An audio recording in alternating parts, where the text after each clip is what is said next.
Então, em primeiro lugar, agradecer a Juliana pelo convite. Eu acho que o que eu quero apresentar hoje fica bastante encaixado nesse tema, revoluções tecnológicas, porque é um processo de fusão, como está dito aí, de fusão de partículas mutantes. Eu coloquei esse título em fluxo bipartido, né? Quer dizer, são dois fluxos, uma difusão em bifluxo, e essas partículas mudam de estado, como eu vou mostrar durante a apresentação, né? Bom, então, esse é o tema, e vamos começar primeiro com recordar um pouco o que é difusão. Próximo.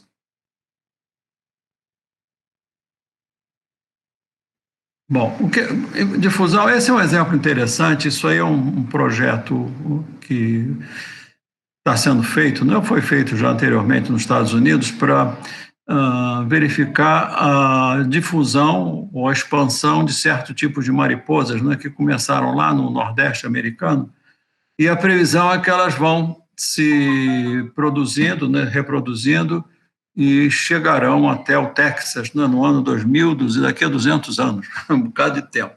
Bom, mas esse é um tipo de aplicação de processo de fusão, não é, que é dinâmica populacional. E esse modelo que eu vou apresentar, ele presta-se muito ao modelo aos problemas de difusão relativos à dinâmica populacional. Então, no fundo é isso, é como partículas ou células ou eventualmente até capital, né, como eu vou mostrar, recursos, dinheiro, etc., eles se difundem numa determinada sociedade ou num determinado substrato. Próximo. A fusão no fundo, não é, pode ser considerada, como está mostrado aí, um fluxo de partículas, né, ao longo de uma determinada direção, né? Então, se nós temos essas duas seções com um fluxo de uma densidade Q de partículas por volume, né? Depois nós vamos reduzir isso a comprimento, mas aqui seria o volume. Então, no esquerdo, não é, aqui as partículas que estão entrando e aqui as partículas que estão saindo. Então, o que nós vamos fazer, em primeiro lugar, é um balanço desse volume. Está escrito aqui, né, nessa primeira variação de entrada e da saída, né? Então, nessa seção S, essa aqui é a seção S, então, multiplicado pela densidade, né, do lado direito, que está aqui, né, que nós temos, então, esse P mais ΔP, que devia ser P, né, multiplicado pela área, ou pela velocidade, né, vezes o tempo, nós temos, então, a quantidade de partículas que sai, menos a quantidade de partículas que entra, é a quantidade de partículas que fica. Bom, então, é isso que está aqui. Então, isso aqui revela ou determina a quantidade de partículas nesse volume num tempo ΔT, tá? Mas a gente pode fazer a mesma coisa olhando a variação de massa nesse volume, né? Então, se P é a densidade, P mais ΔP, não é o que ocorre num determinado volume, né? S ΔX, S seria a área, ΔX é esse comprimento, então, nesse volume, menos a variação ou a quantidade anterior. Então, o que sobra aqui dentro é esse valor, né? S ΔP, que é a área vezes a variação de densidade vezes ΔX, me dá o volume, né? Que ficou nesse conjunto que está aqui entre essas duas superfícies. Então, o que ficou deve ser igual a diferença do que entrou, do que sai, do que entrou, né? Então, fazendo essa conta, né, nós chegamos a esse valor que está aqui, né, aqui embaixo. Então, chega-se a essa relação, que é a variação do ΔQ sobre ΔT vai ser igual à variação do QU, que aí U sendo a velocidade das partículas, né, que agora aqui eu tomei o Q como já o produto do P, que é a densidade por volume, né, multiplicado pela superfície, então isso foi o Q, vai me dar a densidade por unidade de comprimento, admitindo que essas esse fluxo ocorre num meio sem variação de área, assim, uma coisa bastante uniforme, tá certo? Então, essa é a primeira equação que nós temos, que a variação do volume, né, ou da densidade no tempo vai ser igual à variação da quantidade de massa que fica nesse intervalo ΔX. Então, isso é apresentado aqui nessa equação, né? Então, nós temos já uma primeira definição de fluxo, né? Então, essa é a primeira definição de fluxo. Mas o que falta aqui é o seguinte, mas qual é esse U? Qual é a velocidade com que essas partículas se movimentam? Isso, então, é que foi próximo. Felipe, pode colocar o próximo. Então, isso é que foi determinado por Fick, né? Em 1829, por aí, 1800, não, 29 ele nasceu, foi no fim do século passado, do século XIX, né? Então, ele era um biólogo, né, que trabalhava em biofísica e fisiologia, e ele fez um trabalho muito interessante, está publicado aí, foi publicado em 2000 não está aqui a data, 1855, né? Então, ele, a partir de uns trabalhos de Brown, né, que é o inglês, né, que estudou, então, o movimento de pólen, né, em uma solução líquida, né?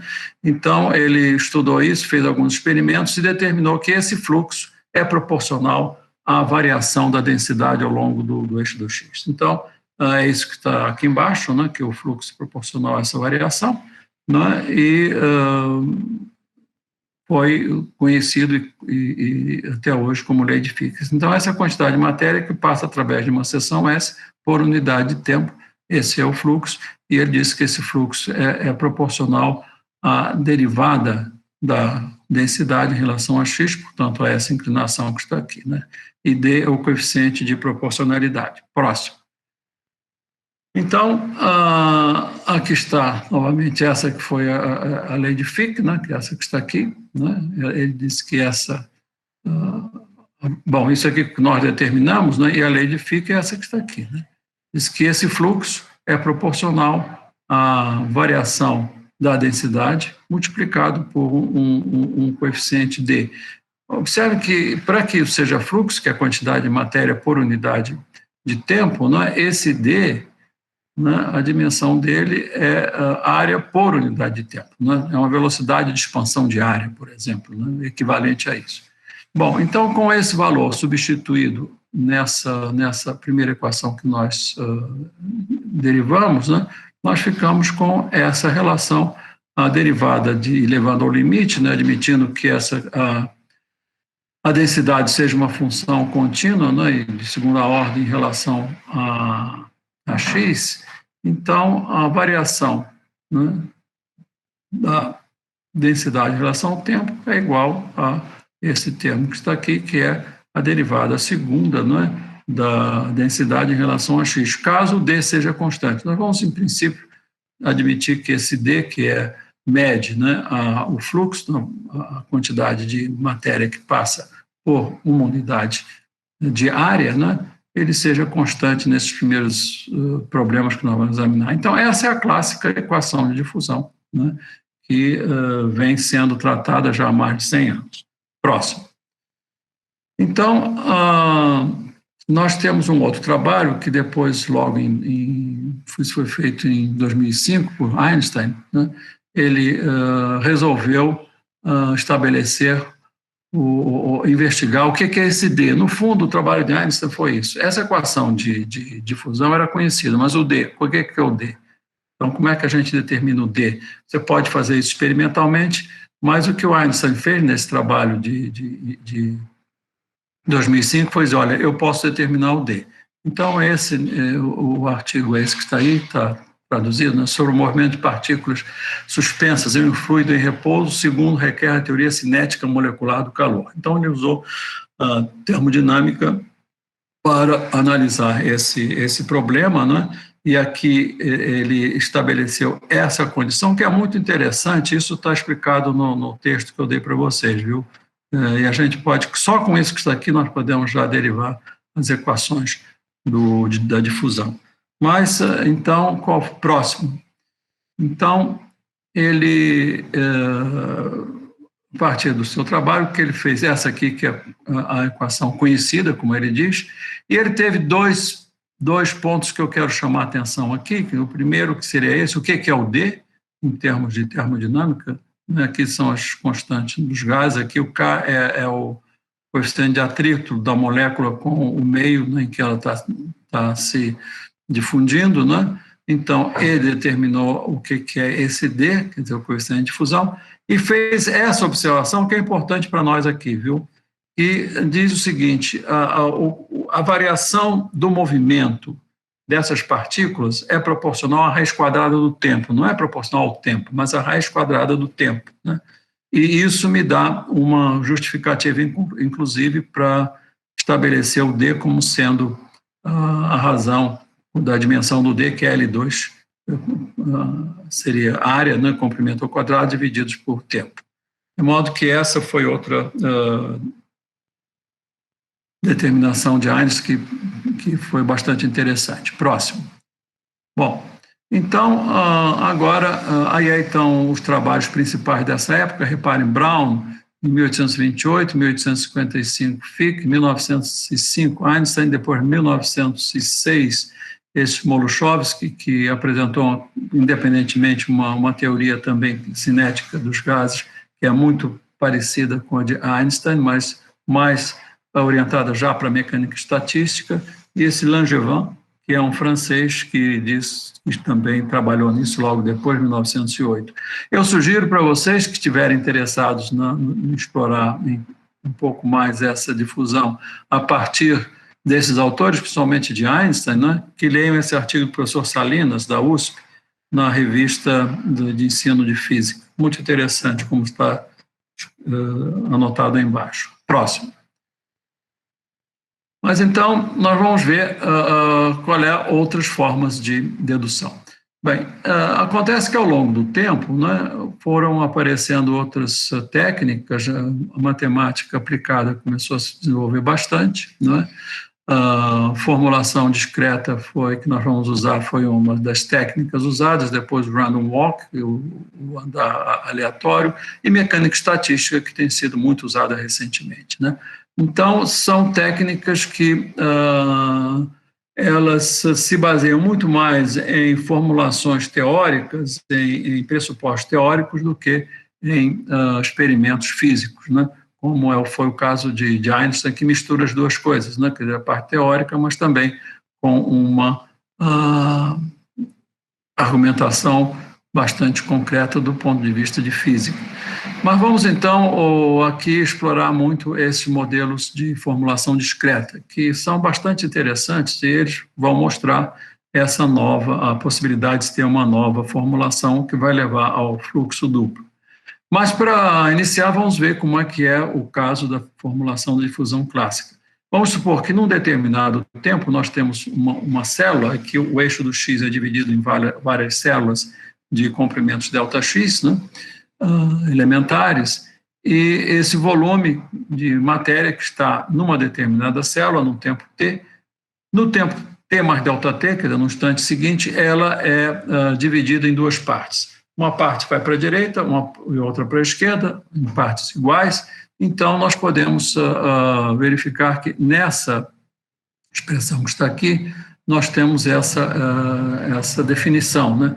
Quer dizer, o que está a partícula na célula N no tempo T é o que veio da esquerda, né? N-1 no tempo anterior, T menos T, mais o que veio da direita, né? Que é a metade da célula N mais 1 no tempo T menos ΔT. Então, ela é preenchida com a metade das células com o que vem das células vizinhas, sendo que o que vem é a metade do que havia anteriormente, no tempo anterior, né? Então, esse é o que ocorre no tempo T mais ΔT, e aqui nessa célula N, no tempo T mais ΔT, é semelhante, né? Só que o que vem da célula N-1 é no tempo T, né? Porque nós estamos no tempo T mais ΔT, e aqui é a mesma coisa.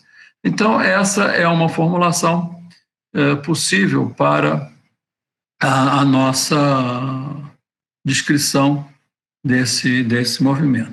Próximo, pode teclar. Bom, então, fazendo-se isso, e agora tomando a diferença entre o que acontece no tempo T mais ΔT e T no tempo T, é simplesmente fazer essa diferença dessas duas quantidades que estão aqui, reduzindo tudo ao tempo T menos ΔT. Né? Quer dizer, é bom a gente ter do lado direito tudo no mesmo tempo, né? Então, se a gente fizer isso, é uma questão simplesmente algébrica, né? Se vocês fizerem isso, vocês obtêm essa equaçãozinha que está aqui. E se vocês observarem, esses termos que estão aqui, ó, é a derivada segunda em termos de diferenças finitas, né? De modo que nós vamos próximo, nós vamos, então, substituir isso pelas diferenças finitas, então isso pela diferença de segunda ordem, né? Então, essa aqui é a diferença de segunda ordem centrada em n-1, a diferença de segunda ordem em n, aqui deve ser n mais 1, né? De modo que nós vamos ficar nessa soma, que isso aqui seria 2 vezes a diferença de... aqui eu não estou vendo direito, é um n mais 1, outro n menos 1, né? Bom, então, nós ficaríamos, aqui n menos 1, n mais 1. Né? Bom, então, nós ficaríamos com o dobro, né, da diferença de segunda ordem centrada no ponto n, mais variações de ordem superior a ΔX ao quadrado. Né? Próximo. Então, com isso, nós vamos obter essa relação que está aqui embaixo à esquerda, que é essa variação, essa primeira variação aqui, né? Ela vai ser igual a 1 meio desse ΔH, que isso aqui seria a variação de segunda ordem em relação a x, né? Próximo. E com isso, nós chegamos, dividindo tudo por ΔT, nós chegamos a essa relação próximo, o que vai nos dar, então, essa variação que está aí, né? A variação da quantidade de matéria em N, né? Nessa célula N no tempo T mais ΔT, vai ser igual a essa relação, que aqui é a variação de segunda ordem, como nós vimos, no tempo T menos ΔT. Fazendo ΔT tender para zero, né? Então isso nos dá a variação de P em relação ao tempo, e aqui seria a variação de P em relação a x, né, derivada, quer dizer, agora no campo contínuo, né, onde nós podemos, né, retornar, então, ao fluxo, né, esse psi, que é o fluxo que foi original, se isso está definido dessa forma, né, como nós vimos, então, substituindo nessa expressão, nós ficamos com essa expressão para o fluxo, que é a expressão anterior, onde esse delta, isso é importante aqui, olha, onde esse ΔX2 sobre ΔT, quando nós fazemos o limite, que ΔX tende para zero, ΔT tende para zero, isso tende para um valor que não é nulo, que é D. Por quê? Aqui, em princípio, vale essa pergunta, mas se ΔX tende para zero, numa ordem superior, ΔT, isso aqui vai para zero, né? Mas, como nós vimos já num dos slides anterior, Einstein demonstrou que o ΔX ao quadrado valia com ΔT. Não é? Quer dizer, a variação do deslocamento no tempo dessas partículas, não é? Ela varia com a raiz quadrada de t, ou então o quadrado dessa variação varia com t, de modo que isso aqui é finito, não é? Não tende para zero. E isso aqui fica, então, sendo válido. Essa é uma observação importante, porque vai ser crítica para a nossa dedução a seguir.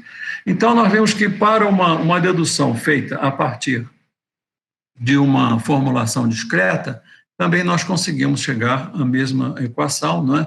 Com essa observação aqui, que é bastante importante. Bom, mas agora, próximo, Felipe. Mas agora nós vamos ver. Aí é uma distribuição, como é que isso acontece? É interessante, não é? Aqui é para uma distribuição que é parecida com a distribuição normal, não é? Inicialmente, né? A derivada aqui é zero, isso aqui, a derivada é zero, portanto o fluxo ali vai ser zero, né? O fluxo vai variar com a derivada dessa linha, né? Que é o perfil de difusão com x. Então, o processo vai reduzindo, não é, a concentração no centro, não é? Porque as partículas vão se difundindo, vão caminhando para cá, para a direita, portanto, isso vai tender para uma posição que seria uniforme no fim do determinado tempo. E aqui à direita ficou está também a variação do fluxo, né? O fluxo começa com zero, porque a derivada aqui é zero, então dq dx é zero, isso aqui é horizontal, e começa, e depois ela cresce rapidamente, né? E depois diminui, passa para zero nessa outra, o próximo de zero nessa outra região. Então, esse vai ser a velocidade com que eles vão se movimentando, essas partículas, começa alta, depois certamente vai se reduzindo, porque a curva vai ficando menos suave, mais suave. Né? Próximo. Bom, agora nós vamos ver o seguinte, bem, mas vamos supor que existem algumas partículas que são rebeldes. Diz, olha, eu não quero sair do meu lugar. Você está dizendo que vai metade para um lado, metade para o outro, mas o processo de difusão é tal que parte dessas partículas não se movimentam com as outras. Diz, não, eu vou ficar, nesse tempo ΔT, eu vou ficar parada aqui. Depois eu continuo o movimento. Então, vamos supor que 1 menos beta seja a quantidade de partículas que permanecem fixas, né, em cada célula. Então, e sendo que beta, aqui beta sobre 2 vai para a direita e beta sobre 2 vai para a esquerda. Se beta for igual a 1, então nenhuma partícula fica parada. Então nós ficamos um meio para um lado, um meio para o outro, volta-se o problema original. Mas se beta é diferente de 1, então nós teremos um caso intermediário, né? Quer dizer, que não é nem a difusão clássica, nem fica parado. Porque se beta é igual a 1, significa que todas as partículas ficam paradas.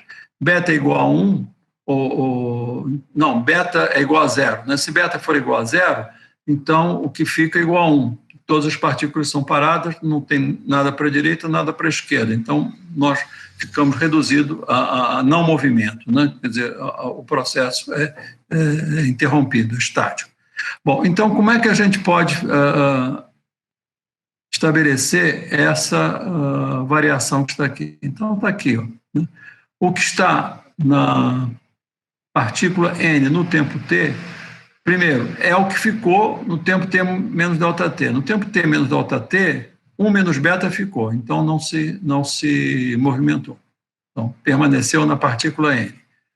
Mas a metade veio com uma razão beta sobre 2 da partícula esquerda e a outra metade, né, beta sobre 2 da partícula direita. Quer dizer, isso aqui é alimentado. Né? Fica uma parcela e outra parcela vem para cá, e da esquerda e da direita para cá. E ela também faz esse mesmo processo para a esquerda e para a direita. Então, são processos que são todos eles emaranhados, integrados, né? Então, esse é a partícula n no tempo t, e aqui é na partícula n no tempo t mais ΔT, é a mesma coisa, só que o que fica nessa partícula, no t mais ΔT, é o que estava no tempo t anterior, né? E o que veio da partícula esquerda e à direita também no tempo anterior. Então, se vocês fizerem beta igual a 1, isso aqui some, beta igual a 1, então aqui fica um meio, e nós vamos ficar com a mesma formulação anterior. Qual é o procedimento? O procedimento aqui é o mesmo, só que mais complicado, né? Porque tem mais termos a serem desenvolvidos. Né? Aqui, primeiro, eu fiz essa redução dessa parte desse conteúdo, né, para o tempo, aqui está na partícula n, etc., no tempo t, a gente coloca isso no tempo t menos ΔT, né, para ficar tudo parecido, né? de modo que essa é a formulação para o tempo t menos ΔT, é só ir substituindo essas equações, é álgebra, né? Não tem muita dificuldade, é chato, mas é álgebra. Então, esse é o valor do Qn t mais ΔT, referido ao tempo t menos ΔT e não ao tempo t. Então, nós fazemos depois a diferença que está aqui, né? A diferença desse valor que está aqui com o anterior, né? É o que a quantidade de partículas que está na célula N no tempo t mais ΔT, menos a quantidade de partículas que está na célula N no tempo t. Quer dizer, o que foi variado, né? O que variou nessa célula N entre t e t mais ΔT. Então, fazendo essas contas, a gente obtém essa expressão que está aqui, próximo. E ficou uma coisa longa, comprida, etc., mas não é difícil, não, é só questão de álgebra, né? Então, essa que fica sendo a diferença, né? E desenvolvendo-se isso, nós ficamos nessa outra expressão, essa outra expressão que está aqui. Repare que nessa expressão que está aqui, nós temos esse termo. Esse termo é a variação de segunda ordem, né? É derivada segunda em termos de formulação discreta, para n-1 e para n+1. Como o n, esse ΔX é pequeno, nossa equação fundamental, nós tínhamos aqui, então, a partir desse modelo discreto, né, chegado a essa formulação. Aqui nós temos um termo de segunda ordem e apareceu um termo de quarta ordem aqui, né? Então, se nós dividirmos tudo por ΔT, esquerda e direita, nós vamos passar para essa nova equação, né? E nessa nova equação nós temos um termo, o primeiro termo, que é o termo de segunda ordem, e à direita o termo de quarta ordem, né? Que é a novidade que aparece.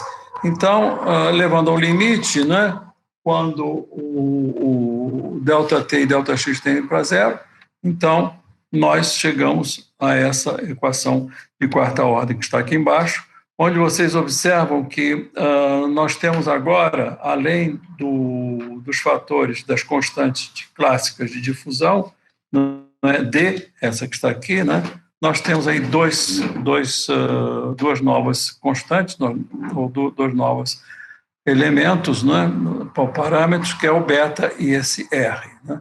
O beta, ele vai representar, então, a participação ou a percentagem das partículas que estão no volume ou no processo de movimento principal, não é? E o R é uma nova constante que nós estamos chamando de reatividade, né?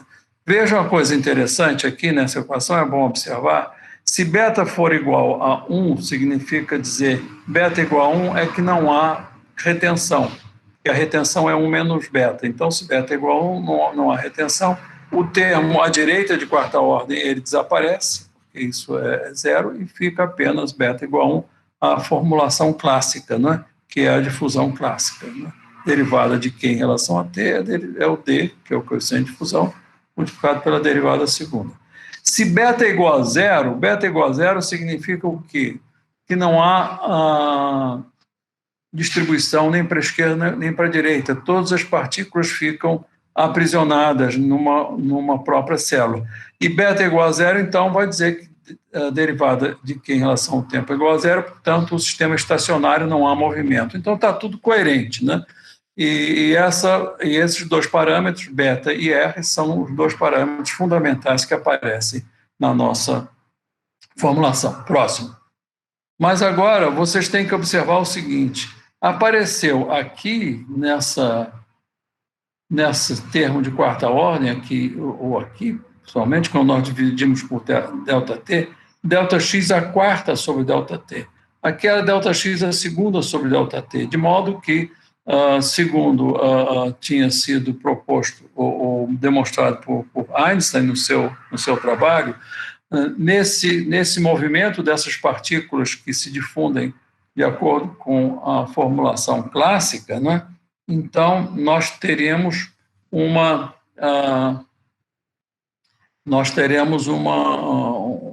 um D, não é? Que o delta x ao quadrado sobre delta t tende para ao quadrado sobre delta t tende para uma constante, porque a variação do movimento, da distância, né, é proporcional à raiz quadrada do tempo. Aqui é um outro tipo de potencial.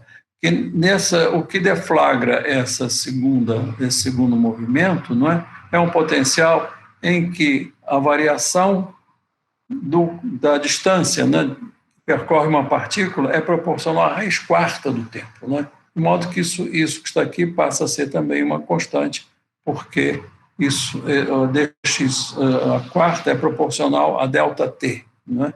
Como o deflagrado por um novo potencial. Isso pode ser demonstrado, eu não vou fazer isso aqui, né? Mas é muito semelhante, né, ao que foi desenvolvido para a formulação clássica. Então, essa é a equação clássica de fusão. Próximo. E nós temos, então, dois fluxos, né?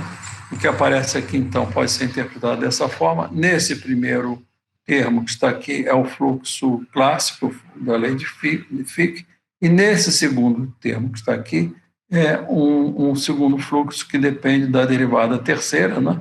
Porque a variação vai ser introduzida, isso aqui vai ser a variação em relação ao x do fluxo, então, como aqui é derivada quarta, isso deve ser proporcional à derivada terceira, e vocês observem que não é apenas a R, mas a beta vezes 1 menos R, porque isso que está aqui representa a fração das partículas nesse novo movimento.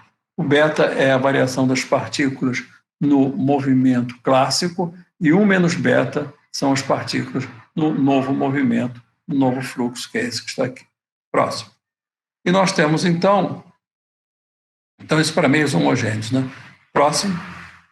E nós temos, então, aqui como nós devemos resolver esse problema. Nós vamos precisar de condições de contorno. Para o caso clássico, as condições de contorno são o valor da própria concentração, né, no contorno, ou o gradiente dessa concentração, que é proporcional ao fluxo, né? Aqui, no nosso caso, isso que está aqui pode ser considerado também como potencial de fluxo, né, para essa formulação do psi1.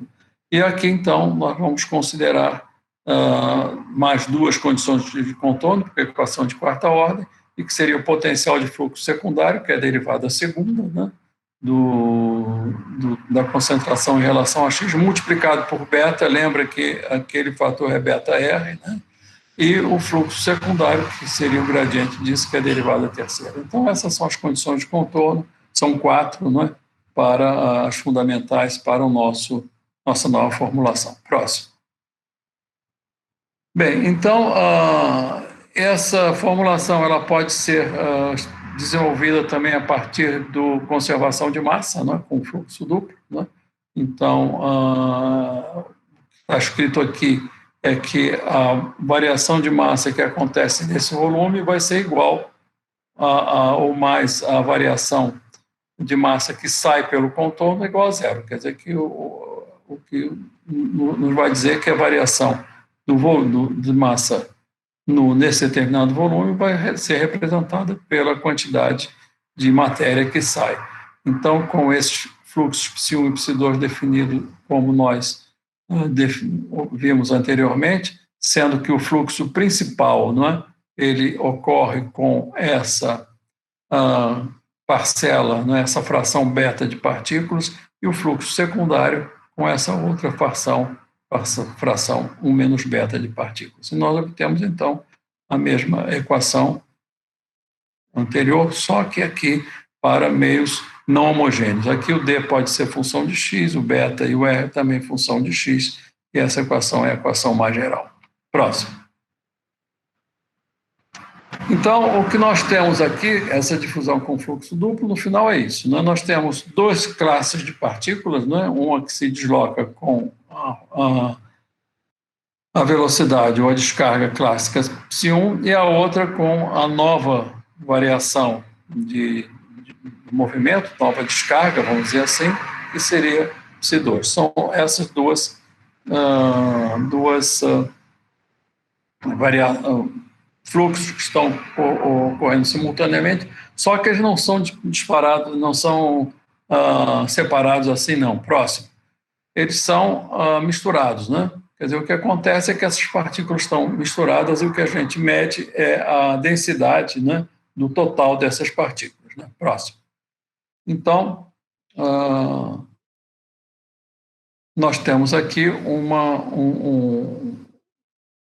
cálculo dessa difusão, já com um fluxo duplo, aqui com esse R 10 a menos 7, muito pequenininho, né?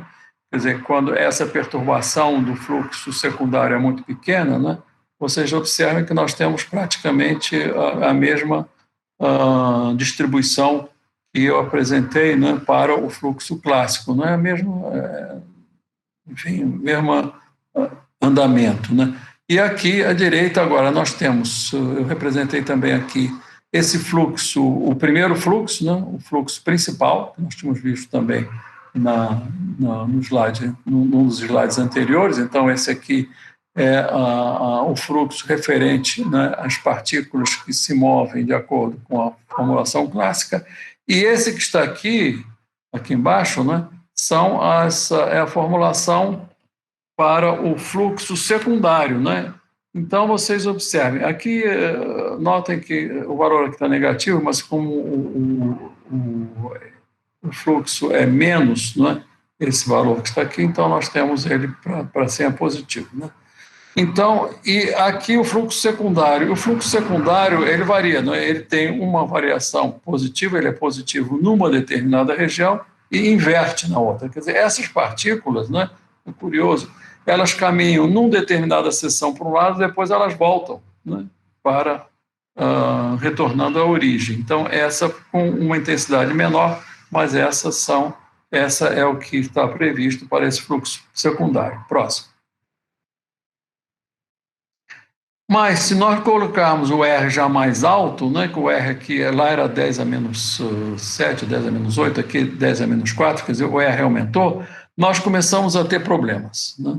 Problemas que são os seguintes. Aqui vocês observem que na distribuição, primeiro, a distribuição é muito mais rápida, né? Quer dizer, a queda é muito mais rápida, né? As partículas andam mais depressa, não é? E acontece uma perturbação que é intrigante, né? O fluxo passa a ser negativo, ou melhor, a densidade passa a ser negativa, não o fluxo. A densidade passa a ser negativa. Densidade negativa é partículas negativas, isso não existe, né? De modo que essa formulação que está aqui, dessa equação de quarta ordem, para certas variações, ou para certos valores de R e beta constantes, né, elas violam possibilidades de, pelo menos nas condições normais, não é, de fluxo contínuo, não é, em sistemas de partículas, a não ser que essa distribuição inicial ela estivesse sendo colocada sobre um colchão de partículas.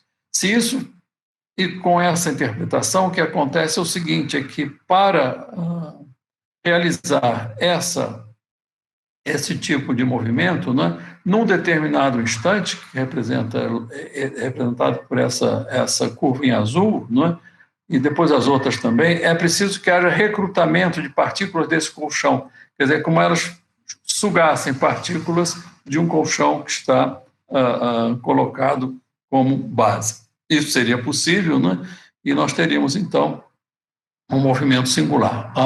O fluxo primário, que é esse que está aqui, ele já tem características bem diferentes, porque ele inverte, né, uma pequena região aqui e as outras aqui também, ele inverte, quer dizer, ele é para um lado, né, numa determinada direção, e as partículas retornam, não é, numa outra região. E isso aqui vai nos causar essa falência de partículas em umas determinadas regiões do fluxo. De qualquer forma, a gente pode pensar assim, e isso tem sido uma das questionamentos dessa teoria de quarta ordem, essa teoria, como está posta aí, ela viola a terceira lei da termodinâmica porque vai requerer, né, partículas que não existem, então isso não pode acontecer. Mas esse problema pode ser resolvido. Próximo.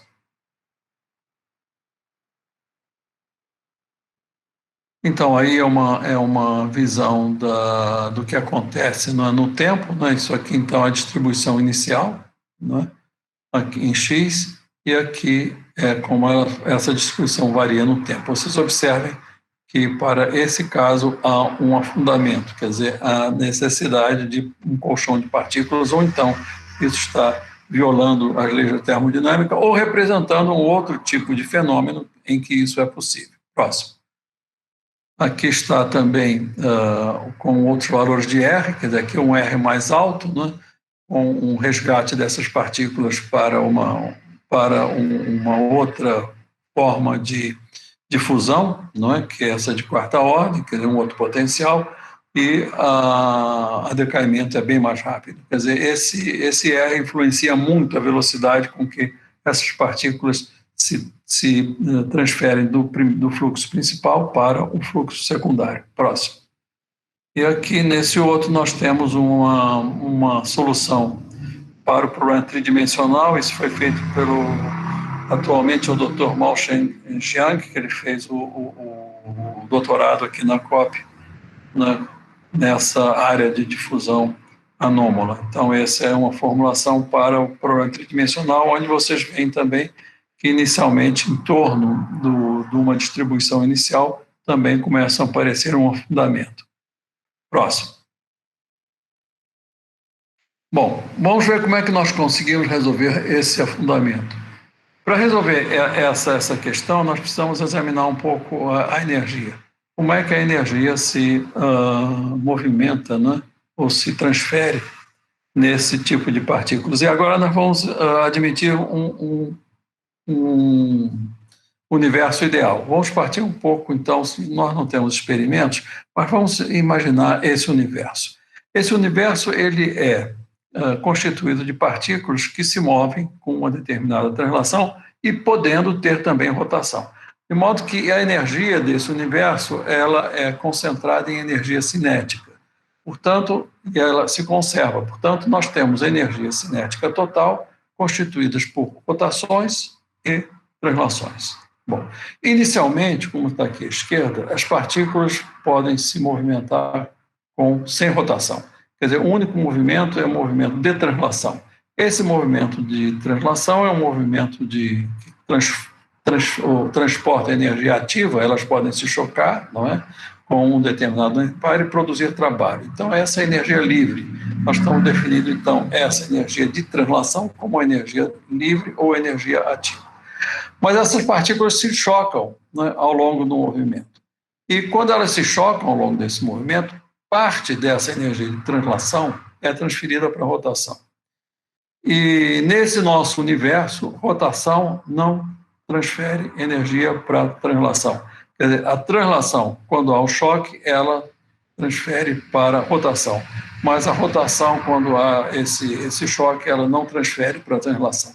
Então, são condições bastante especiais desse universo, com esse nosso sistema de partículas, né, que está sendo idealizado, né? Bom, então, nós podemos dizer que a energia total, não é, desse sistema de partículas que está aqui é dada por um meio de... Isso aqui é o meio de MV2, né? Ou aqui com P sendo a quantidade de movimento, é 1 sobre 200, quantidade de movimento linear, não é, ao quadrado, ou 1 sobre 2i, quantidade de movimento angular ao quadrado, né? E é somatório sobre todas as partículas, né? Então, essa seria a energia total. Bom, a energia média, se aqui nós tomarmos, então, energias médias, né, elas estariam aqui, né, aqui, energia média, né, que seria esse somatório, sobre 200, somatório, então seria N, que multiplica isso que está aqui, onde essa energia que provém da quantidade de movimento linear, essa que está aqui, esse P barra, então, é o valor médio, né, quadrático da energia de todas as partículas, e o L seria correspondente à rotação. Agora, observe o seguinte, esse L é não detetável, nós estamos admitindo que não se consegue detectar a energia de rotação porque a gente não vê movimento. Se elas estão rodando todas paradas, então, em princípio, seria muito difícil medir essa rotação, nós não detectamos essa energia. Então, no caso do fluxo principal, esse do clássico que nós temos, ou das partículas que se movem de acordo com a lei de Fick, a lei clássica, então elas só têm movimento de translação. Então nós podemos vê-las aqui, tá? A energia total vai ser N vezes, né? E aqui a energia média de cada partícula dessas, né? E aqui o número de partículas que estão nesse estado principal. Então aqui a quantidade de movimento linear, né? Quando nós estamos no segundo movimento, vocês reparem, a velocidade muda. Se a velocidade muda, não é? A energia de translação muda também. Então, nós temos N2 partículas, né, com esse movimento de translação, mais um movimento de rotação agora. Né? Só que esse não é detetável. Então, no primeiro caso, que é a energia no fluxo primário, né, correspondendo à relação clássica de Fick, né, nós temos energia livre, é uma energia total, sem rotação, e, portanto, essa é a sua formulação. Para o segundo caso, nós temos rotação, que nós não conhecemos, mas conhecemos uma translação, porque o movimento foi definido com um determinado fluxo, que é o fluxo secundário. Próximo.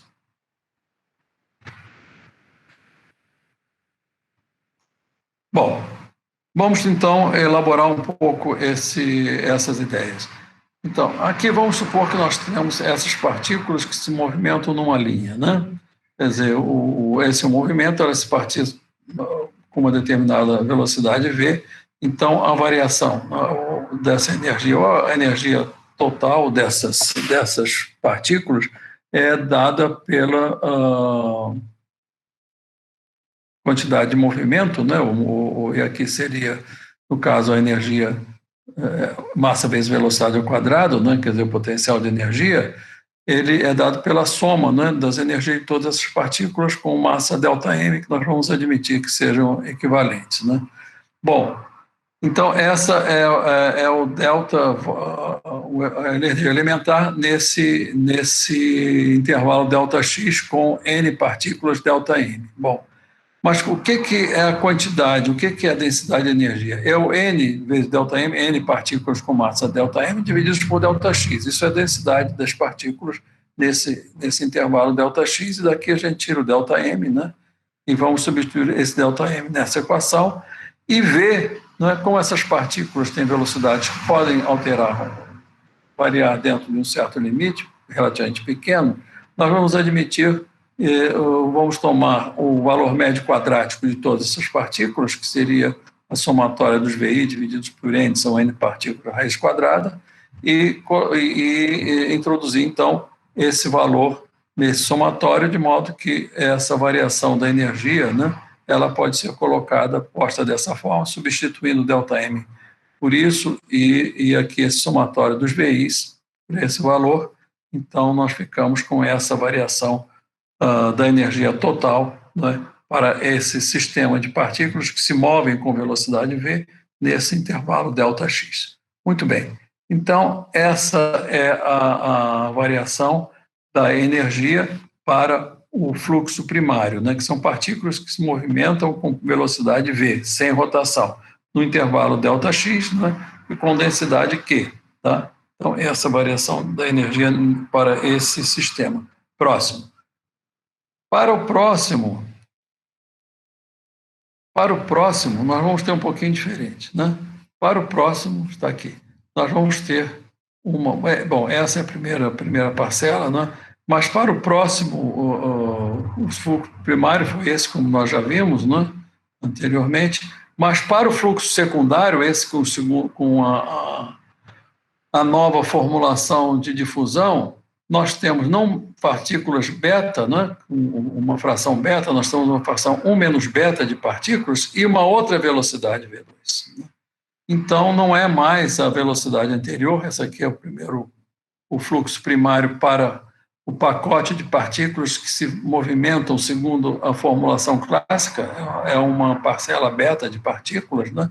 E aqui um menos beta de partículas que se movimentam segundo o fluxo secundário, né? Com uma nova velocidade V2. Essa nova velocidade V2 vai depender do fluxo Ψ2, né, que nós já determinamos. Aqui é o fluxo Ψ1, de modo que é equivalente, né, essa parcela de energia que provém de translação é igual à anterior, né, que nós já vimos anteriormente, só que a quantidade de partículas não é mais beta, é um menos beta, né, e o fluxo não é mais o Ψ1, o fluxo é o fluxo Ψ2. Né. De modo que a nossa segunda parcela no fluxo secundário, ela fica aqui incompleta, não é? Nessa formulação, porque elas estão rodando.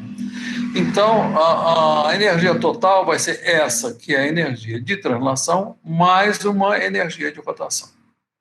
E essa energia de rotação, nós estamos chamando de energia escura, ela não é detetável, nós não sabemos como calculá-la, em princípio, simplesmente ela é o complemento da energia de translação para que a gente tenha a energia total sendo conservada. Né? Próximo. Então, vocês já podem ir imaginando que isso aqui é uma forma de entropia. O que é entropia? Nessa formulação, a entropia é uma forma de energia não detetável.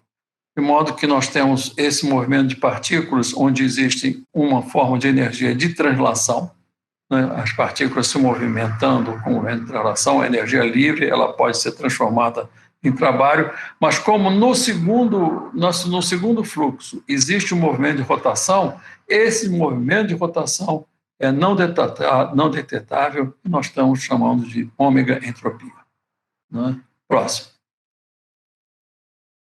Então, para resumir, é isso que nós temos. Né? Inicialmente, aqui nós temos partículas com velocidade sendo ativadas pelo potencial clássico de Fick, todas elas são movimentando com o fluxo clássico, beta igual a 1, portanto, essa aqui é derivada, o fluxo é derivada primeira de Q, né? Multiplicada por um fator D. Aqui nós temos já algumas partículas se transferindo para o segundo fluxo, que é esse em azul. Esse segundo fluxo, então, essas partículas têm uma característica que é um potencial, né, de energia, um fluxo Ψ2, que é diferente do anterior, não é? Então, esse é um fluxo Ψ2, depende do beta, e além desse fluxo, não é, que representaria essa energia, né, para o segundo, para essa nova forma de se movimentar, nós teríamos também uma energia de rotação.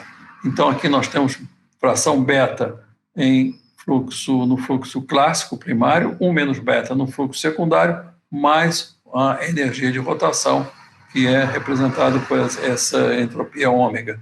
E chegando ao final, onde todas as partículas estão paradas. Como a energia permanece, não é? Nós estamos admitindo conservação de energia, toda a energia de translação foi transferida para a rotação, nós temos um universo com uma energia escura, quer dizer, ele não é detetável e nós estamos associando isso à entropia, ao máximo de entropia. Entropia zero, aqui a entropia começa a crescer até chegar ao máximo de entropia, que seria essa energia de rotação. Então, nesse conceito, o que seria a energia de rotação? O que seria entropia? Seria a energia acumulada em rotação não detetável, mas a energia permanece nesse nosso universo. Próximo.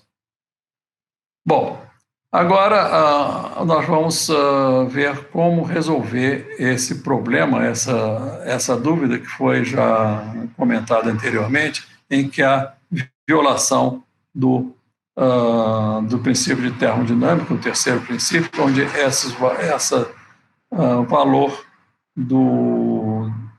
da densidade de partículas passa a ser negativo, o que não é possível. Existe um autor, Broadbridge, que comenta muito sobre essa impossibilidade dessas equações de quarta ordem representarem fenômenos físicos. Bom, Não representa porque nas formulações que eles estão usando, que tem sido usado até agora de quarta ordem, esses Ds, esses coeficientes de proporcionalidade, né, como o D e o R, né, o coeficiente de fusão primário e o coeficiente de reatividade secundário, eles são constantes no tempo. Mas como nós vimos desses comentários anteriores, o processo é um processo de transformação. As partículas que estão numa determinada condição inicial, não é, de energia, elas vão pausadamente, quer dizer, ao longo do tempo, né, perdendo uma energia de translação e se transformando em energia de rotação. E isso não é um salto, nós não podemos ter esse beta constante, essa transferência constante. Isso não foi considerado nos trabalhos anteriores. Então, se nós considerarmos esse beta e o R função do tempo, que significa transferência de estado clássico, estado de Fick, para um estado secundário, que seria esse novo estado regido pelo termo de quarta ordem, tudo acontece perfeitamente como está aqui, não é? Quer dizer, há um movimento, esse R, sendo função do tempo, ele passa de zero a aumentando com o tempo e não há violação absolutamente nenhuma do princípio de termodinâmica, não há recrutamento de partículas de uma seção imaginária, não há partículas negativas, todas elas permanecem com um valor positivo, portanto, não viola lei nenhuma. Então, o que é preciso, né, que fique claro, é que esses processos de equação de quarta ordem, que representam fenômenos físicos, né, os novos parâmetros que são, primeiro, a distribuição de partícula entre esses dois fluxos, segundo, o coeficiente que regula o fluxo de partícula nessa segunda parte, sejam função do tempo. Eles passam de zero e começam a crescer, não é? Constantemente. Próximo.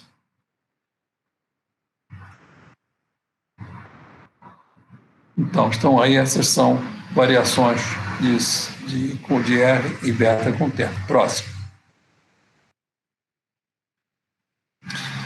Bom, agora vamos ver algumas aplicações que eu acho que são bastante interessantes. Quais são as aplicações que são interessantes para esse problema? Primeiro é esse que está aqui, ó.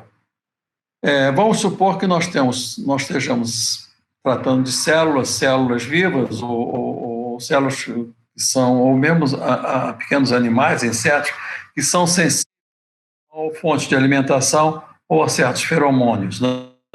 E aqui nós vamos supor que seja aqui uma fonte de alimentação ou um feromônio, né, que atrai essas partículas que estão distribuídas não uniformemente nessa região. Estão distribuídas nessa região e com essa distribuição, não é uma distribuição que é exponencial. Bom, então nós vamos distribuir, colocar partículas, né, nesse intervalo, elas estão distribuídas com um cosseno, né? E vamos deixar que isso aconteça, admitindo, então, essa formulação de quarta ordem, onde o R e o beta representam esses fenômenos. Aqui ele é zero, e aqui é um valor que é representado por essa lei exponencial.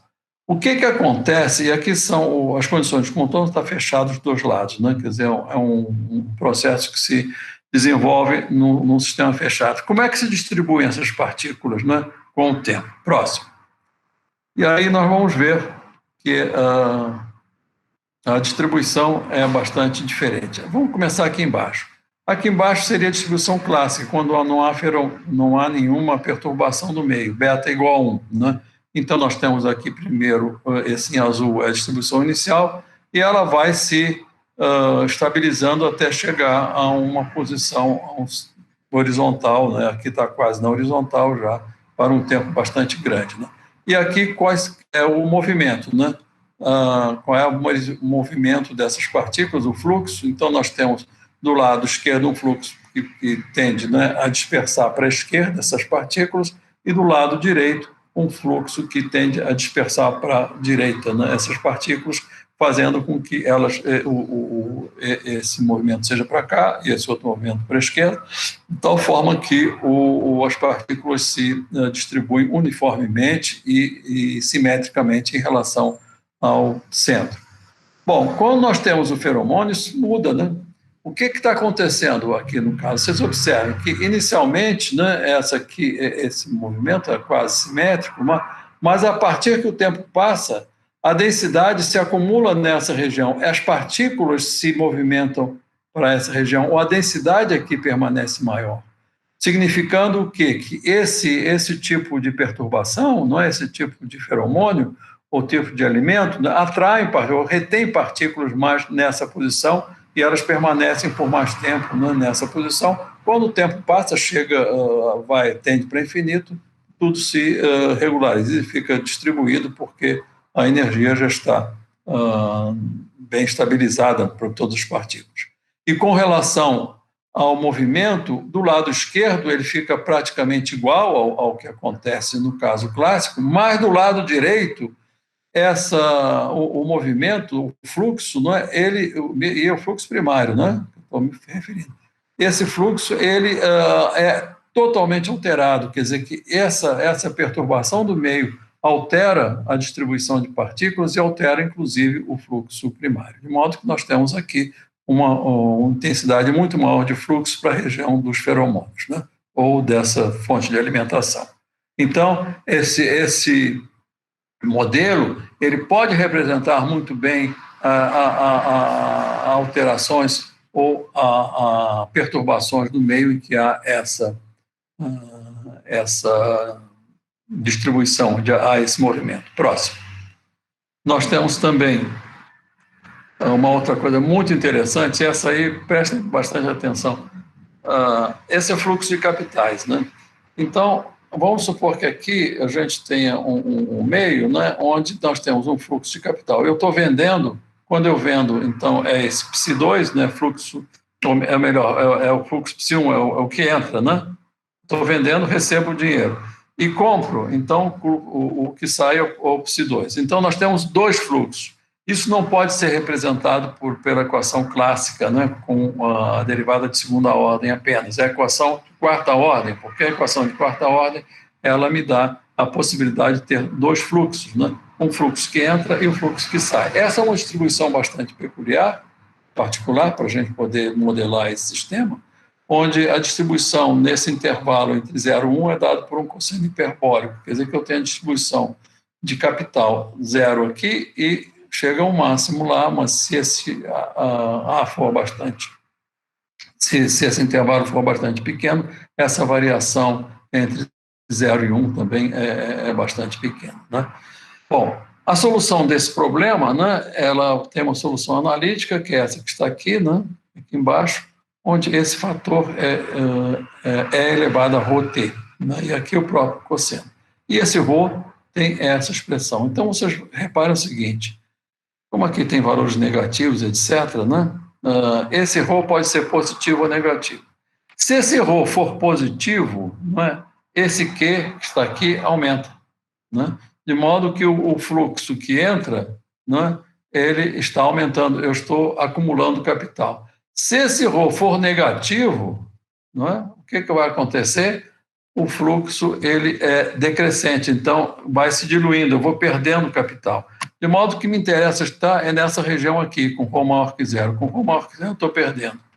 Mas como é que eu varia esse ρ com beta e R? Então está aqui. O beta está aqui nesse eixo horizontal e cada curva dessa aqui é para um determinado R. Vamos tomar essa primeira aqui em cima, né? Com esse R. Nessa curva, se eu estou com esse R, eu estou sempre ganhando. Posso ganhar menos ou posso ganhar mais. Quanto maior o ρ, maior é a densificação. Quanto menor, é menor a densificação. Mas com esse R, então, eu consigo ter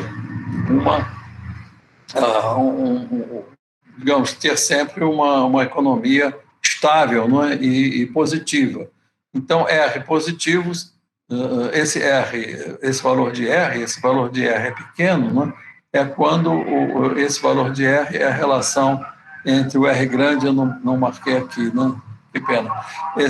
Mas esse R pequeno é a relação entre o R grande, que controla o fluxo secundário, e o D, que é o fluxo primário, né? Então, o D é o fluxo primário, tá?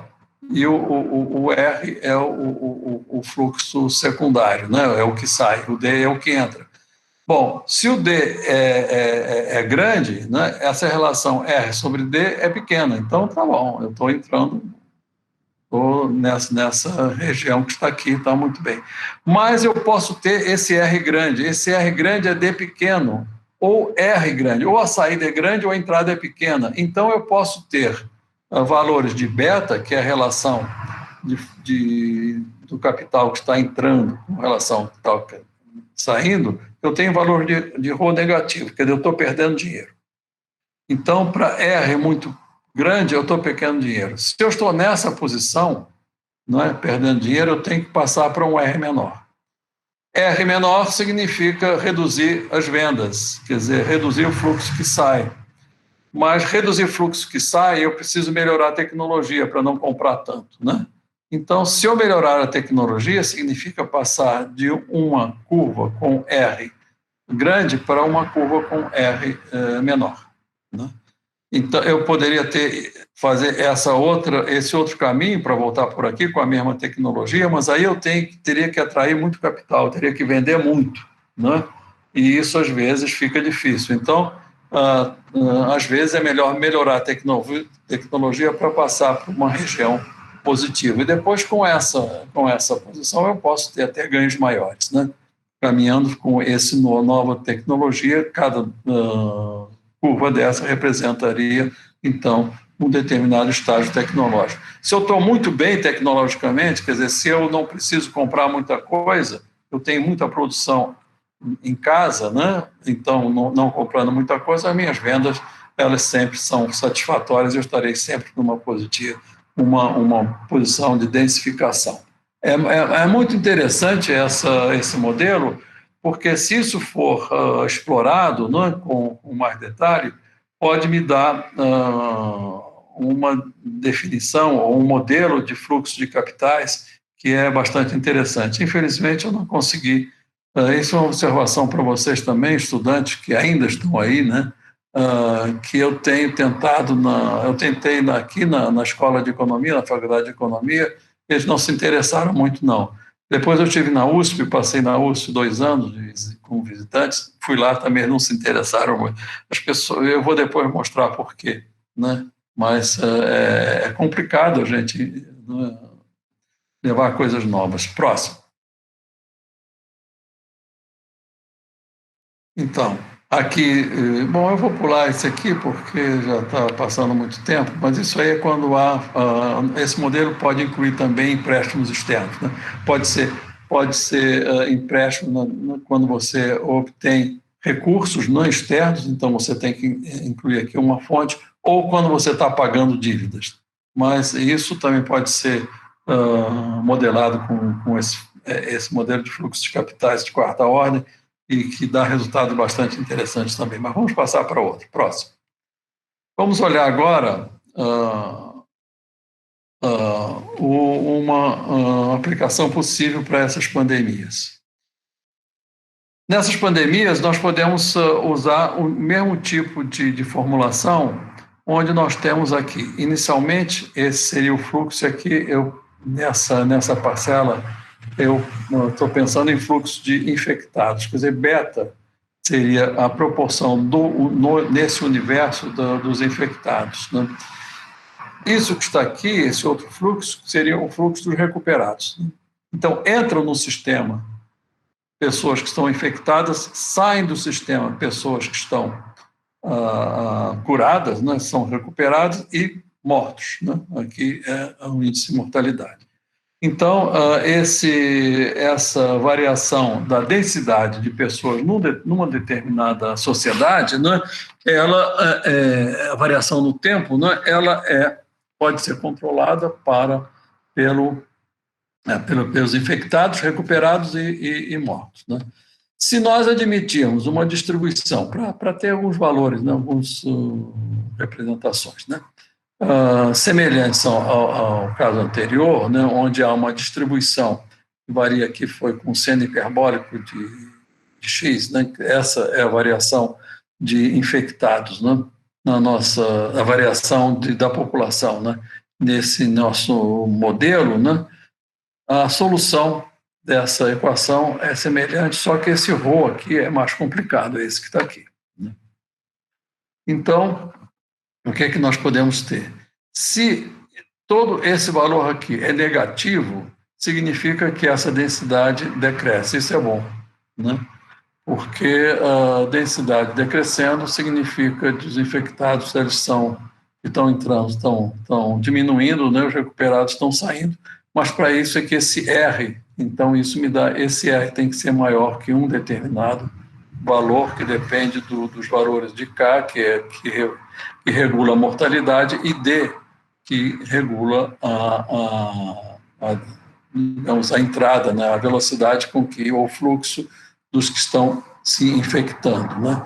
Bom, esse R, ele na realidade vai representar a taxa de recuperação, esses que estão aqui, são recuperados. Portanto, ele depende da qualidade de isolamento e qualidade de assistência médica.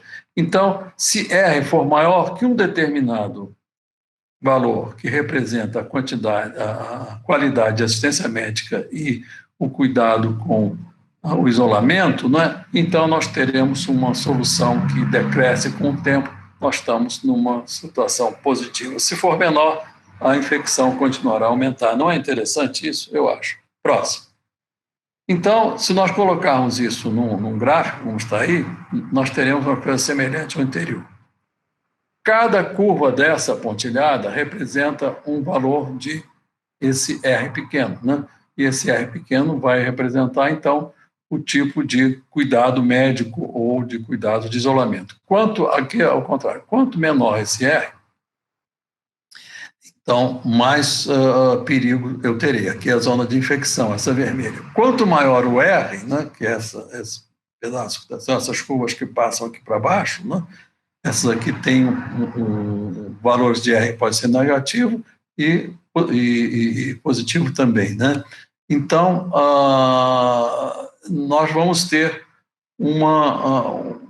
curvas interessantes. Se eu tenho cuidados médicos muito baixos, o que acontece é que meu percurso, qualquer que seja a relação de infectados para recuperados, né, a minha relação vai ser sempre negativa, quer dizer, eu estarei sempre numa região onde vai começar a aumentar o número de infectados, sempre, né?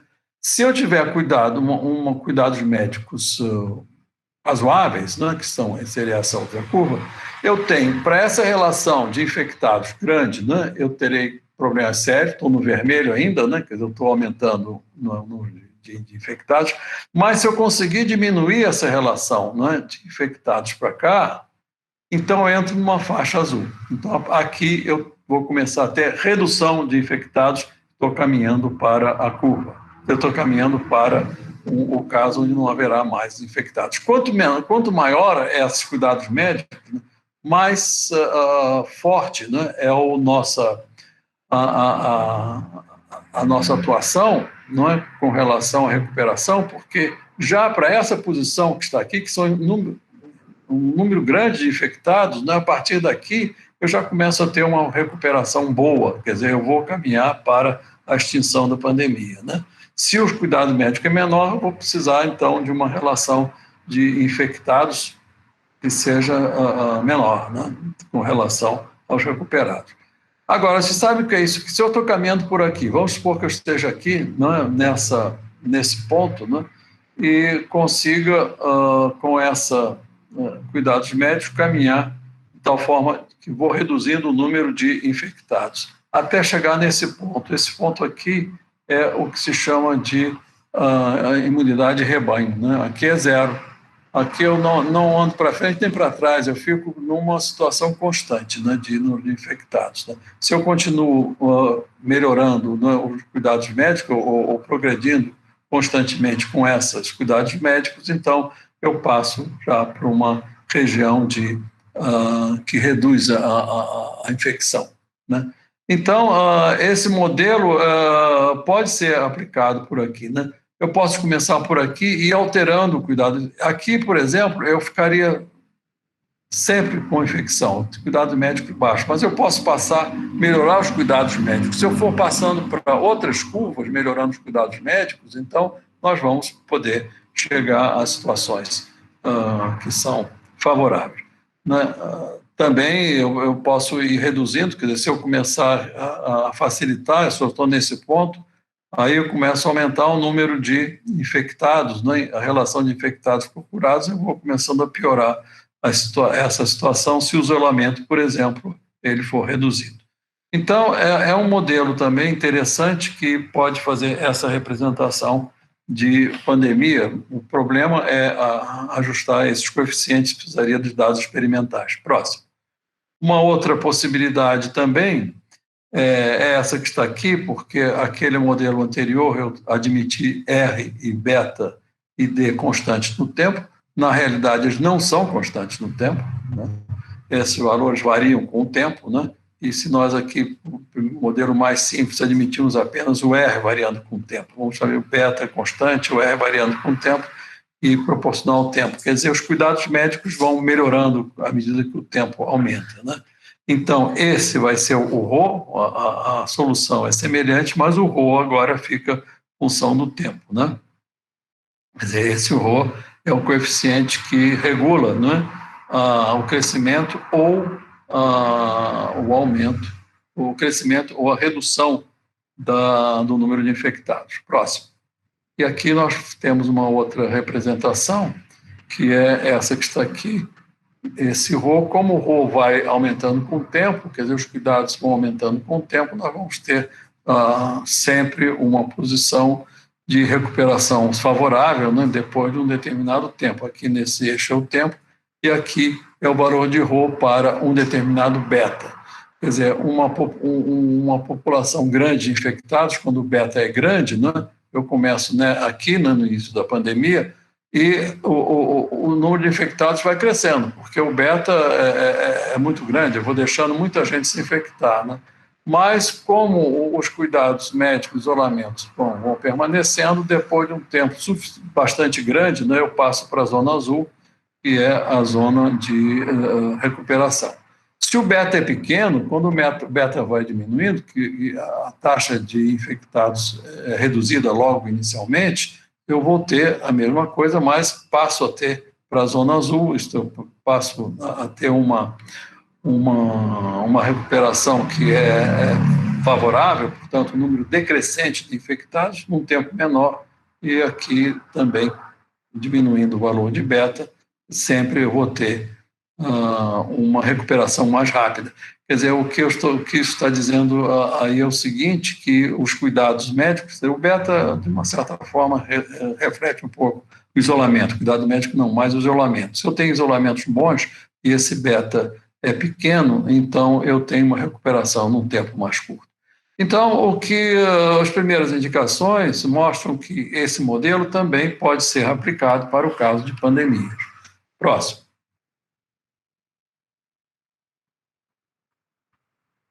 Bom, então a equação de quarta ordem, vamos caminhando para o final, ela pode ser aplicada, primeiro, para fenômenos físico-químicos, e nesses fenômenos físico-químicos, quando o R, admitindo R função do tempo e beta função do tempo, isso pode ser demonstrado, eu não demonstrei isso, isso está em outros trabalhos, mas pode ser demonstrado que essa equação se reduz a essa forma, não é? Onde esse P1 de T é o beta, e aqui nós estamos chamando de probabilidade de estar nesse estado 1. P2 é a probabilidade de estar no estado secundário, né? É o P2. E aqui esse SW é a entropia de Shannon, né? É menos P1 logaritmo dependendo de P1. Essa aqui é a definição da entropia de Shannon, que me dá uma formulação bastante interessante, aqui mais realista, quando P, pelo menos o beta e o R são funções do tempo. Aqui pode-se incluir também D como função do tempo, né? Mas aqui nós estamos considerando apenas os parâmetros que regulam o fluxo de segunda ordem. Bom, eu falei um pouco sobre o fluxo de capitais, por que as pessoas reagem, né, a essa formulação, porque existe uma famosa equação de Black-Scholes, né, essa equação que é usada em economia e em variação de volume de capital ou de capital acumulado, assets, etc., ela é uma equação de fusão, essa que está aí. Né? Ela foi proposta há uns 10, 15 anos atrás por esses dois professores de Chicago, né? Ganharam o prêmio Nobel, inclusive. Né? Então, como é de segunda ordem, as pessoas próximas, elas, as pessoas não reagem bem. Então, eu proponho o seguinte, eu proponho essa equação aqui de quarta ordem para examinar essa questão de fluxo de capitais, porque ela permite capital entrando e saindo, perdas e ganhos. E a outra é muito mais complicado para fazer isso. E, finalmente, essa outra que para a dinâmica populacional, que é essa que está aí embaixo, que é bastante mais complexa, né? Então, ela serve para pandemias. Então, são três aplicações que eu acho importantes, uma para fenômenos físico-químicos, outra para fluxos de capitais, e essa outra que é para a dinâmica populacional, que serve tanto para pandemias como para saber se as mariposas vão chegar lá do Nordeste americano até o Texas em 200 anos. De modo que são, ou então, quando se tem feromônios no meio, ou fontes de alimentação, né, ou células vivas, né, que se movimentam atraídas por outros tipos de atratores. Bem, então essa é a formulação que eu teria para apresentar hoje, próximo. Esse trabalho, ele tem sido feito... isso aqui é interessante. Eu não vi nenhum trabalho de equações de quarta ordem nessa formulação que nós já apresentamos sobre difusão, a não ser aqueles que apresentam só um termo com coeficiente constante, diz que não vale porque viola os princípios da termodinâmica. Na realidade, viola porque as pessoas não consideram os parâmetros como função do tempo. A única coisa semelhante que eu vi com relação à difusão, que inclui termos de ordem superior, é esse que está aí. Essa foi uma tese desse senhor, que é Allen. Só que eu não consegui essa tese. Procurei na internet, não consegui essa tese. Só que é uma formação em termos de equação integral, em vez de ser diferencial. Mas, de qualquer forma, inclui termos de ordem superior, o que me interessaria muito olhar. Esse é um trabalho muito antigo, né, de 79, 83, de 79, mas não encontrei. Próximo. E tem uma outra aplicação que é muito interessante, que eu não sei se vocês sabem, já ouviram falar, é o efeito Mepemba, é o problema de Mepemba. O problema de Mepemba é o seguinte: Mepemba era um estudante, eu acho que da Tasmânia, se não me engano.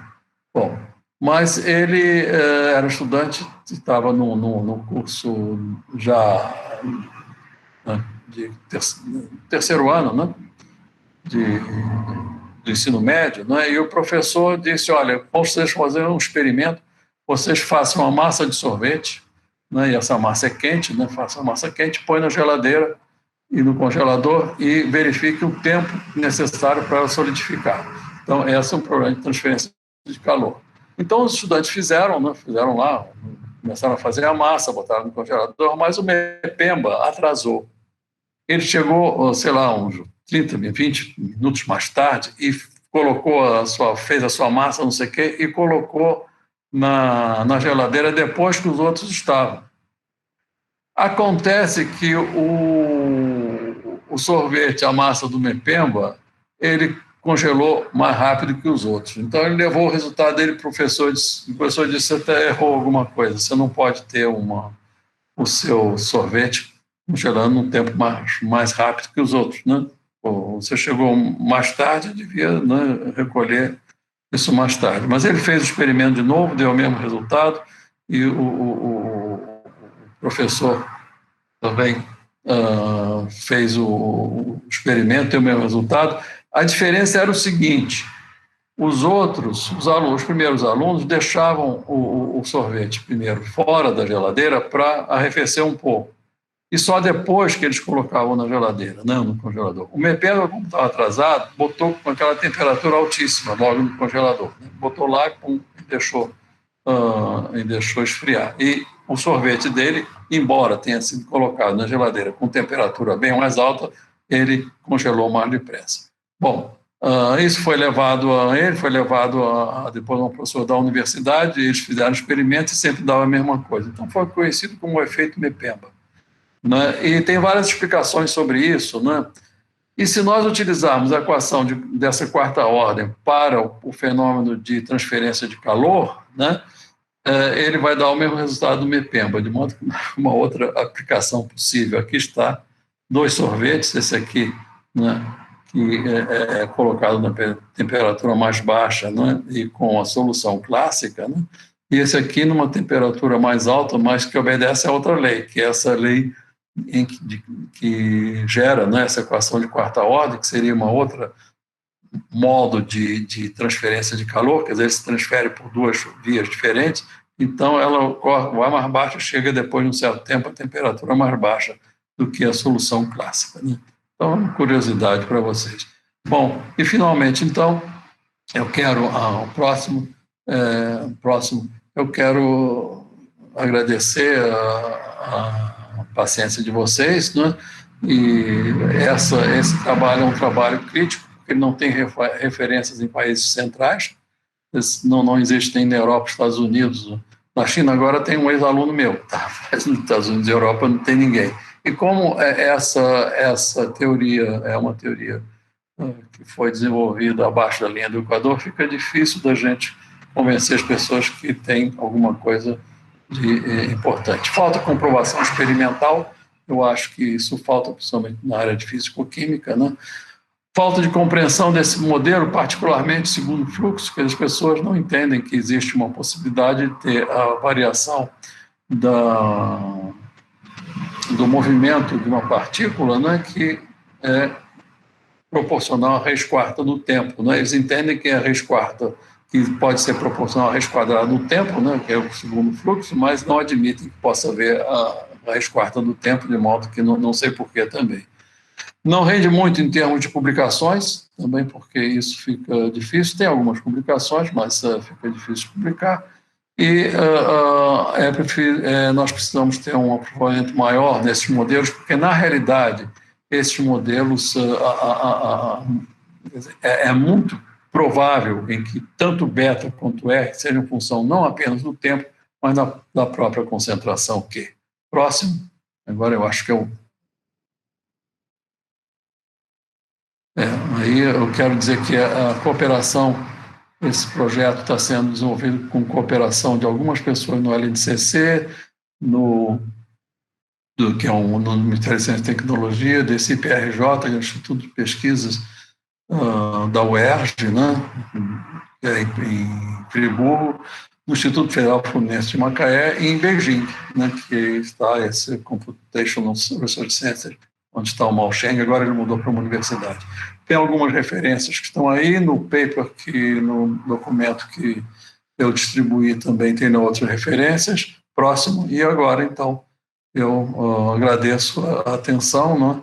E se tiver alguma pergunta, eu estou digamos, disposto aqui a responder, se tiver alguém que quiser algum esclarecimento que eu possa resolver. Obrigado.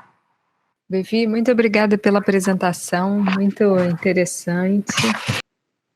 Eu queria chamar a atenção, Bevi, que você ressaltou a importância aí dos dados experimentais, né? E a nossa disciplina está justamente relacionada aí a esse contexto, a importância da gente conseguir fazer a caracterização experimental para alimentar os modelos, né? Seja de pandemia, de transporte de grandezas químicas, mecânicas, a gente está sempre atrelado aí à necessidade dos dados experimentais, né? Isso. Então, pois é, Juliana, então, acho que quem sabe a gente, talvez com alguns alunos também, a gente possa tentar alguma coisa, né? Porque isso seria bastante interessante, tanto em termos de pandemia ou inventar uns modelos aí, não sei. Sei lá, eu estou disposto, se alguém né, quiser. Eu vejo aqui, por exemplo, pelo número de pessoas que permaneceram, que nós tivemos um fluxo pequeno até de desistências. É verdade. Mas as perguntas, as pessoas se sentem muito. Esse é um problema, estou falando para vocês que estão ouvindo, esse é um problema da nossa cultura. Vocês têm que levantar suas dúvidas, não tenham medo de falar bobagem, porque bobagem todos nós falamos de vez em quando, de modo que, mas frequentemente não é bobagem, são problemas sérios que ficaram, não é, ocultos aí ou não bem explicados durante uma apresentação. Na realidade, esse texto que vocês têm, né, ele é um texto que apresenta, que é detalhado, eu acho que pode ser também útil, né, para a compreensão desses slides. Esses slides ficam também à disposição, não é, Juliana? Eu acho que o Felipe pode deixar isso, né, acessível a todo mundo. Né? Mas se alguém tiver alguma pergunta, por favor. Professor, eu tenho uma pergunta aqui, é o Lucas. Sobre o modelo da pandemia, você falou de falta de comprovação experimental, necessidade de dados. A gente não poderia usar o que a gente já tem de dado consolidado durante esse período de pandemia para validar esse modelo, para testar esse modelo? Pode sim, Lucas.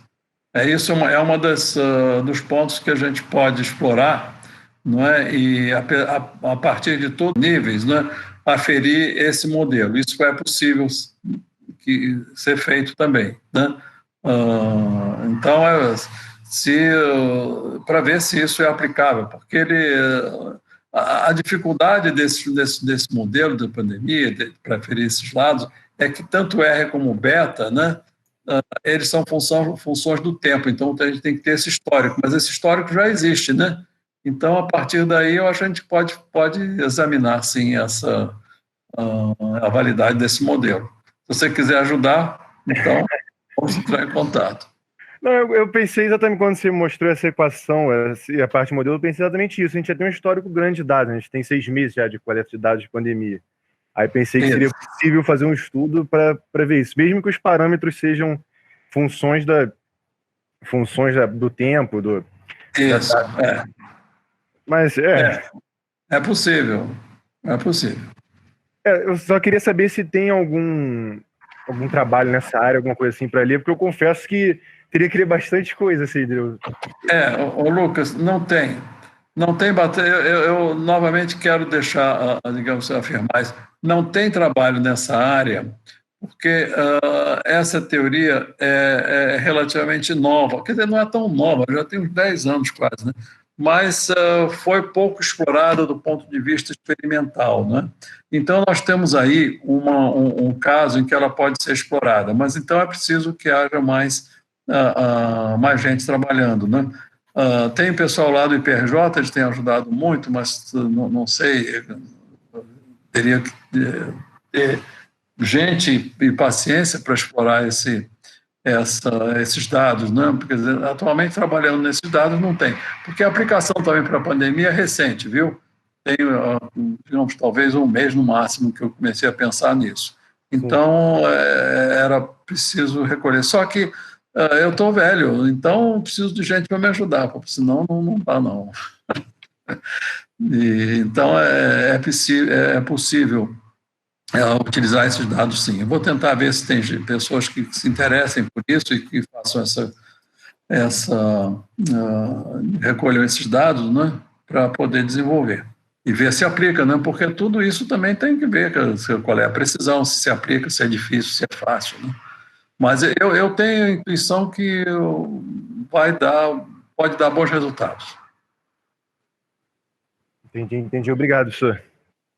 Professor, a gente só queria agradecer sua aceitação nesse convite para essas palestras. Realmente foram assuntos super interessantes e esperamos que daqui para frente a gente continue com esse vínculo para poder discutir um pouco mais sobre esses assuntos. Mas por enquanto está tudo certo. Muito obrigado por todo o apoio com esses tópicos tão inovadores. Tá bom, Cristian. Cristian, eu acho que se alguns de vocês, depois que se inteirarem mais, ou lerem, tiverem algum interesse em prosseguir, eu estou à disposição, tá? Podem se sentir à vontade, porque eu acho que é uma coisa interessante. Eu vou contar, eu tenho mais 2 minutos, ô Juliana? Sim, à vontade, Bevi. Vou contar uma pequena história para vocês, eu acho que a Juliana já sabe disso. Tem um trabalho até anterior, eu estou trabalhando em 2 áreas hoje, né, que são de meu interesse. Quer dizer, uma que é essa, né, que é difusão com fluxo duplo, né, em geral, difusão, né, mas particularmente nesse caso, fluxo duplo, e outro que são fractais, né, que está até então no modelo que nós estamos trabalhando até com o Unidifes. Então, esses 2 assuntos são 2 assuntos que me interessam, que eu tenho desenvolvido. Esse de fractais, por exemplo, né, é um trabalho que começou também lá no LNCC, tem uns 10 anos mais ou menos, né, que foi desenvolvido por mim, atualmente, Marcelo Barros, que é professor em Juiz de Fora, hoje, né? E continuamos desenvolvendo, e agora com essa motivação também do projeto aí do NIDIFES. Bom, esse trabalho, né, ele teve uma primeira publicação em 2005, também 2004, 2005, tem mais de 10 anos, quase 15 anos. Mas essa foi uma primeira publicação que eu fiz no LNCC e foi publicado no Journal of Applied Mathematics, se não me engano. Bom, então, ele foi sobre bolinhas de papel. Você amassa o papel, né? Eu sempre, quando eu faço esses meus seminários sobre fractais, eu começo com isso. Você amassa um papel e você abre o papel. O papel A4, aí você corta ele pela metade, né? Pega outra folha, corta pela metade, corta por 1/4 e amassa essas outras folhas com uma energia equivalente, né? Para o principal. Quando você coloca um sobre o outro, você não distingue. Então, o que acontece é o seguinte, é que existem variantes nesses papéis amassados, né, e que podem ser representados pela estrutura fractal, né, que são aquelas montanhazinhas, né, que ficam quando você desamassa o papel. Pois bem, o ano passado, vai fazer 1 ano agora, vai fazer 2 anos, se não me engano, 1 ou 2 anos, agora em novembro, né, saiu no New York Times com um jornalista, não é um jornalista que é do New York Times, jornalista que trabalha em ciência, né? Um artigo interessante sobre 4 pesquisadores, 2 de Berkeley e 2 do MIT, dizendo o seguinte: que maravilha, esses professores levaram tempo amassando, fazendo bolas de papel para descobrir que existem variantes em bolas de papel. Isso foram 15 anos depois, né? Bom, acontece que essas coisas que são... bom, ele não tem obrigação nenhuma de ter conhecido o trabalho que nós fizemos, né? Tudo bem, isso aí é absolutamente normal. Mas quando eu vi esse artigo, quando vi o artigo que eles publicaram na Nature, eu achei isso bastante interessante, né? E mandei um e-mail, né? Perguntando assim, olha, talvez essa caracterização de fractal, que eles não usaram caracterização de fractais, eles usaram uma outra caracterização, no meu ponto de vista, bastante mais complicada. Quem sabe isso, né, poderia ser usado também, se necessitar a gente pode conversar. Eles não respondem. Nós somos invisíveis. Então ninguém quer compartilhar, não. Então é interessante a gente olhar. Essa história desse fluxo de 4ª ordem vai seguir, se não me engano, o mesmo caminho, né? Então, mas não é assim, a vida é assim mesmo, né? Então, é preciso que a gente seja bastante forte para dizer, olha, nós podemos sim, viu? Então, se alguém quiser se aventurar com esse preço a pagar, né? É um preço alto, né? Mas vale a pena. Então, eu acho que são histórias interessantes.